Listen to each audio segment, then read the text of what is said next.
इधर निवाड़ी में नशे के खिलाफ पुलिस का एक्शन देखने को मिला। यहां करीब 1 क्विंटल 38 किलो गांजा जब्त हुआ है। बरामद गांजे की कीमत 14 लाख रुपए बताई जा रही है। 2 आरोपियों को पुलिस ने गिरफ्तार भी किया है। वहीं खरगोन में भी नशे के खिलाफ पुलिस अभियान चला रही है। यहां 2 दिन में 178 मामलों में 180 आरोपियों को पकड़ा गया, जिनमें से 1276 लीटर अवैध शराब बरामद हुई। वहीं सार्वजनिक जगहों पर नशा करने वाले लोगों के खिलाफ 81 मामले दर्ज हुए हैं। वहीं 91 आरोपियों को पकड़ा है। इस अभियान से नशा माफियाओं में हड़कंप मच गया।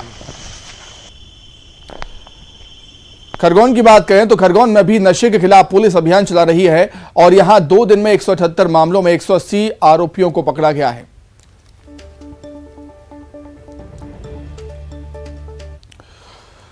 तो नशे पर प्रहार पर और अधिक चर्चा के लिए हम सीधे राजधानी भोपाल का रुख कर लेते हैं। शैलेंद्र भदौरिया हमारे साथ इस समय जुड़ गए हैं। शैलेंद्र, लगातार हम देख रहे हैं कि प्रदेश के अलग अलग हिस्सों में नशे पर प्रहार पुलिस यहां पर कर रही है, लेकिन इससे एक बात तो साफ है कि मध्य प्रदेश में जो नशे का कारोबार है वो फल फूल रहा है और यही वजह है कि सीएम शिवराज को एक मीटिंग करनी पड़ी और मीटिंग में निर्देश दिए गए पुलिस अधिकारियों को।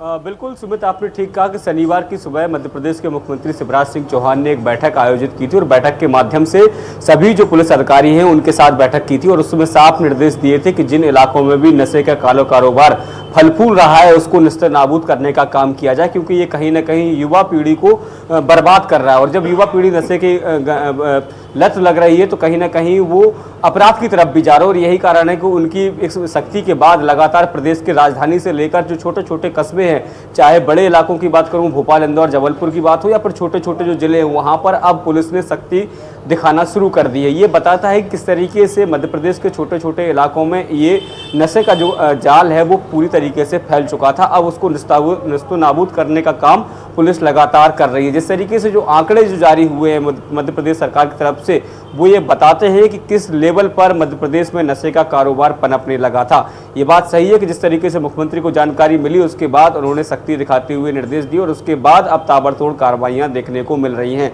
सबसे बड़ी बात यह है कि नशे के इस पूरे कारोबार, ये कहें कि कारोबार में कुछ बड़े जो लोग हैं वो भी शामिल पाए गए हैं और उन पर भी पुलिस जो है शिकंजा कसने का काम कर रही है। लेकिन इसका सबसे अधिक शिकार जो है वो युवा पीढ़ी हो रही है। वो युवा जो पढ़ने के लिए कॉलेज जाते हैं, स्कूल जाते हैं, वो अब जो चाहे पब हो, हुक्का लाउंज हो या दूसरे जो अन्य जो जगह है जहां पर नशे का इस तरह का परोसा जा रहा था, उन सब पर अब लगाम लगना शुरू है। उम्मीद है कि आने वाले समय में मध्य प्रदेश सरकार ने जिस तरीके से सख्ती दिखाई है, स्थानीय लेवल पर पुलिस है वो इसको और सख्त तरीके से कार्रवाई करेगी ताकि जो नशे के जो कारोबार जो ज़मीनी स्तर पर पनपते हैं उनको वहीं पर निस्तर नाबूद किया जा सके। बहुत सारे इलाके ऐसे हैं जहां पर गांजे की बात करूं या फिर अवैध शराब निर्माण का काम जो है काफ़ी बड़े स्तर पर होता है और ऐसे जिलों में बहुत आवश्यक हो जाता है कि वो पूरी तरीके से उस पर अंकुश लगे, क्योंकि पिछले दिनों हमने जिस तरीके से देखा कि मध्य प्रदेश के कई इलाके ऐसे थे जहाँ जहरीली शराब पीने से लोगों की मौत की खबरें भी सामने आई थी। तो ऐसे में जो नशा है उस पर पूरी तरीके से लगाम लगाने की दिशा में मध्य प्रदेश सरकार अब काम कर रही है और उम्मीद है आने वाले समय में इससे निजात जो है मध्य प्रदेश के युवाओं को मिलेगी, ताकि युवा जो देश का भविष्य है वो अपनी जो दिशा उनको मिलनी चाहिए, चाहे पढ़ाई को लेकर हो या रोजगार को लेकर हो, उस दिशा में वो काम कर पाएंगे, ना कि वो नशे की लत में रहकर अपना जीवन बर्बाद कर पाएंगे। बिल्कुल, सरकार इस ओर काम कर भी रही है और पुलिस की जो एक्शन है वो सामने नजर भी आता है। शैलेंद्र, आपका बहुत धन्यवाद जुड़ने के लिए और तमाम बातचीत